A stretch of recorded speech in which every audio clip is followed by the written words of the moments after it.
The truth of the facts on the ground is that we have yet to see a major military operation into Rafah. As I said, we have seen an uptick in military operations at the border, in the Philadelphia corridor, and in the outskirts, but we have not seen a major operation into Gaza. We are into Rafah. I'm sorry. We will continue to monitor conditions, and we will continue to see what happens. To say, okay, this is enough, and this cannot continue anymore. We have been clear about what this isn't, which is not a major military operation. I'm not going to categorize it into one box or another. This is obviously a very dynamic and fluid situation. We're going to continue to consult with our partners in Israel and engage on these issues.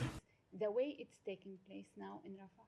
Of course, at every measure, we have continued to stress the moral and strategic imperative to make sure that these military operations are conducted in a way that minimize civilian casualties. Obviously, just based on the imagery, the events of this past weekend failed to meet that mark. Have you looked at the pictures? Do you have? Tom, it's important, regardless of the origin of this weapon and regardless of what the weapon was that was used, it is devastating to see the images and the videos and the imagery that we saw from over the weekend. And that is why we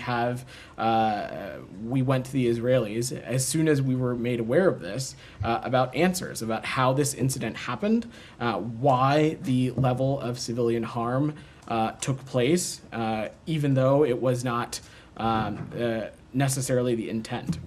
With Algeria on negotiations on it. So it is imbalanced, and it fails to note a simple fact, which is that Hamas is to blame for this conflict, and the fighting in Rafah could end tomorrow if Hamas agreed to a deal for a ceasefire and the release of hostages.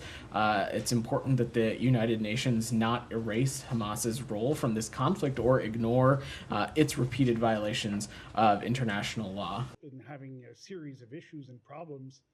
We have urged Israel to allow increased assistance into Gaza through as many points as possible, and to ensure the safe and secure distribution of aid throughout the region. We've also called for consistent access through Rafah and Kerem Shalom crossings to prevent harms to civilians reliant on aid, and we're continuing to work with partners in Israel and Egypt to do everything we can to ensure as many of those crossings as possible are as open and can serve as conduits for additional humanitarian aid. Come in through the port of Ashdod and then land routes? We're looking at... No one across this administration has ever made the case that it is enough. I'm not saying that today, but it is because of American engagement that we are seeing some small steps in the right direction, and we will continue to press our partners in Israel when we have seen things that do not meet the mark.